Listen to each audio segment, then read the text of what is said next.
देख रहे हैं विदर्भ की आवाज, खबरों की हकीकत।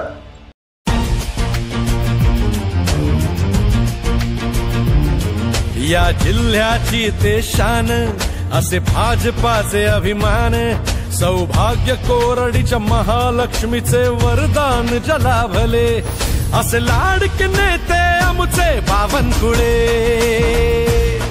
असे लाडके नेते आमचे बावनकुळे। शून्यातून जाणी विश्व निर्मिले, दुःखात जे केवळ असून, किती कठोर कष्टाने सावरून जनमनास जाणी जिंकले। असे लाडके नेते आमचे बावनकुळे, असे लाडके नेते आमचे बावनकुळे। आम्ही मोदीचे शिलेदार झालो तयार, दाखवू रणांगणी जिंकुनी, महायुतीचे सरकार आणू चहूकडे, बहुमते कमळ आणू फुलवुनी।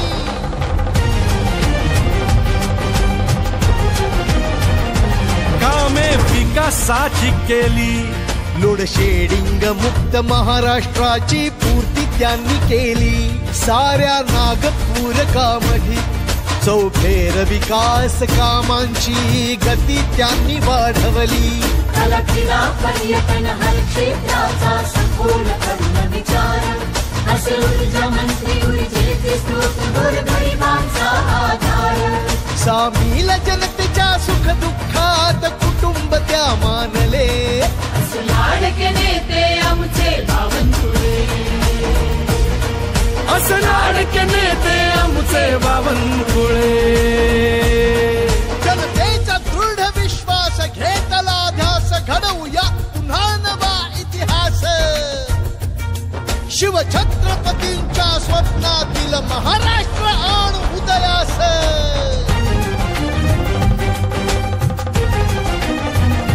ज्यांच्या अथक प्रयत्नांनी या कामठीसह मौद्याची प्रगती पूर्ण झाली, ड्रॅगन पॅलेस सोबत मूलभूत सुविधा पुरवून ती कर्तव्य पूर्ण केली।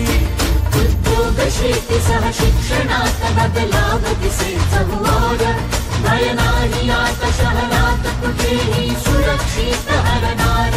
निधी सर्वाधिक मिळवून देण्यात अग्रेसर ठरले, असे लाडके नेते आमचे बावनकुळे, असे लाडके नेते आमचे बावनकुळे,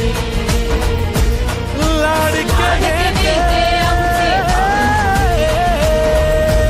केली लोडशेडिंग मुक्त महाराष्ट्राची पूर्ती त्यांनी केली, साऱ्या नागपूर कामही चौफेर विकास कामांची गती त्यांनी वाढवली। कलाक्रीडा पर्यटन हर क्षेत्राचा सखोल करून विचार, असे ऊर्जा मंत्री ऊर्जेचे स्रोत, गोरगरिबांचा आधार। सामील जनतेच्या सुख दुःखात कुटुंब त्या मानले, असे लाडके नेते आमचे बावनकुळे, असे लाडके नेते आमचे बावनकुळे। जनतेचा दृढ विश्वास घेतला ध्यास, घडवूया पुन्हा नवा इतिहास। नमस्कार, मी आज दक्षिणेश्वर नीलकंठ शिव मंदिर, साईबाबा नगर, खर्दी, नागपूर येथे साहेबांच्या दरबारामध्ये आलेलो आहे। साहेबांना कसं ॲक्च्युली माहिती आहे का, आम्ही धन्यवाद मानायला आलो होतो।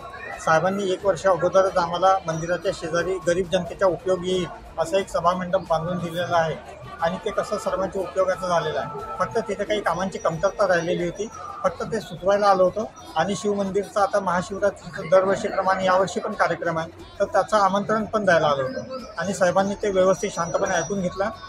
आणि आम्ही दिलेल्या अर्जावरती ज्या मौखिक सूचना आम्ही त्यांना केल्या की या सभामंडपाच्या बाजूला एक शौचालय आणि नळाच्या पाण्याची व्यवस्था राहिलेली आहे, हे सरांनी व्यवस्थित ऐकून पण घेतलं। आणि आम्ही दिलेल्या अर्जावरती जे मौखिक निवेदन दिलं ते नोंद पण केली, आणि बहादुरा ग्रामपंचायतच्या सीओना ते लेटर पाठवायला त्यांनी त्यांच्या पीएला सांगितलेलं आहे। अशा पद्धतीने आम्ही सांगितलेल्या प्रत्येक गोष्टीचं ते मनपूर्वक समाधान करतात।